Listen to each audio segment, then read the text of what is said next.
nasa gobyerno, hindi dapat tayo magsisilbing walang sibuyas. Dapat marunong tayong tumanggap, marunong tayong kumalapa, marunong tayong pakinggan yung damdamin ng taong bayan. Diba? At yung sinasabi na yung protected rights at saka yung unprotected rights na yung mga privileged speech.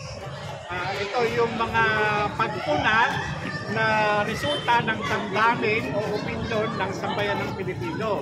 At yung mga hindi protektadong pagsasalita, ito yung pag-iinganyo ng paggawa ng masama. So yun po. Yung po sinabi nyo kanina na patungkol po doon sa Garapalan, kasi kagaspangan. Sir, ano po yung ibig nyo sabihin doon at pinapatungkulan po doon?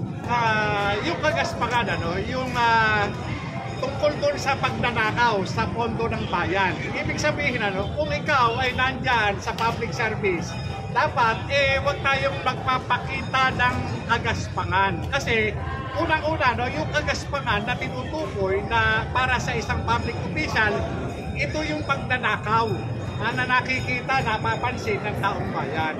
Diba? Dapat walang ganun walang ganun. Kapag tayo ay nakakarinig ng mga pagpuna, dahil may nakikita sa atin. Kaya nga sabi ko, tayo, ako bilang dating opisyalis ng gobyerno, hindi tayo dapat nagbabalat sibuyas. Exactly. Bagkos, dapat itinatama natin kung ano yung nakikita ng sambayan ng Pilipino doon sa performance natin.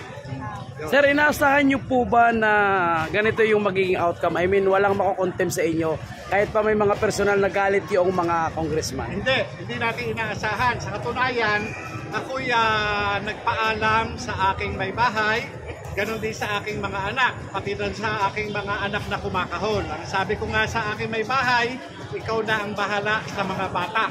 Kung ako ay hindi makakauwi ngayong gabi, o anuman, dapat mag-grab lang ako kanina. Wala lang akong mabook na grab, kaya nagdala ako ng sasakyan. Pero awa naman ng Diyos, ako'y nagtitiwala palagi sa Diyos, kung ano yung aking hiniling sa Kanya, at pinapanampalatayanan ko, at yun nga, at yun, tapos sa maganda.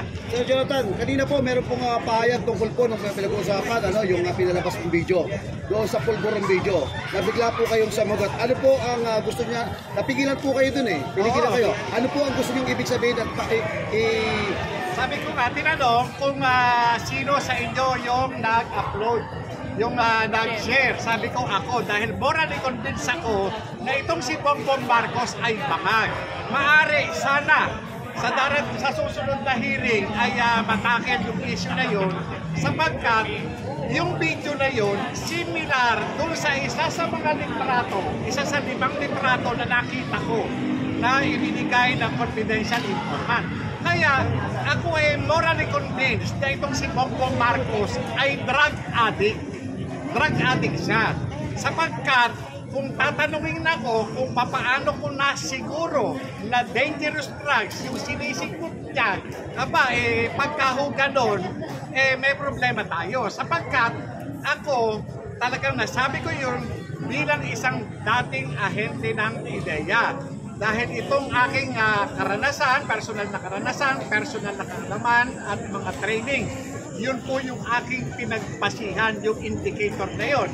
Ngayon, kung sasabihin nila na hindi okay ang sinisingot ni Bongbong Marcos, hindi dapat siya sa Malacanang, dapat siya sa mental hospital. Kung yun, yung sinisingot niya hindi okay. Kung ang sinisingot niya sabon o asin, dapat sa kanya sa mental hospital. Diba? Yun po. maraming salamat. Sir, last question na lang, sir. Kaya nyo pa rin po ba panindigan ang sinasabi mo na addict si Marcos Jr. pagkatapos ipalabas ng TRICOM na yon ay deepfake? Oo, kahit na ako ay mamatay, talagang pinaninindigan ko na drug addict si Bongbong Marcos. Hindi po pwede na magre-rely lang tayo sa authenticity ng video. Sapagkat yung video, malalaman lamang natin yan na peke kapag ito ay sinertipika ng isang eksperto. Sir, last question na lang po. Magaling po sa subscriber. Sir, ano daw po masasabi nyo tungkol po sa pahayag ni Pebbles Salakera at Maui? Alam niyo po, pagka mga ang tao gumagamit ng ipinagbabawal na gamot, huwag natin paniwalaan. Yay! Magaling.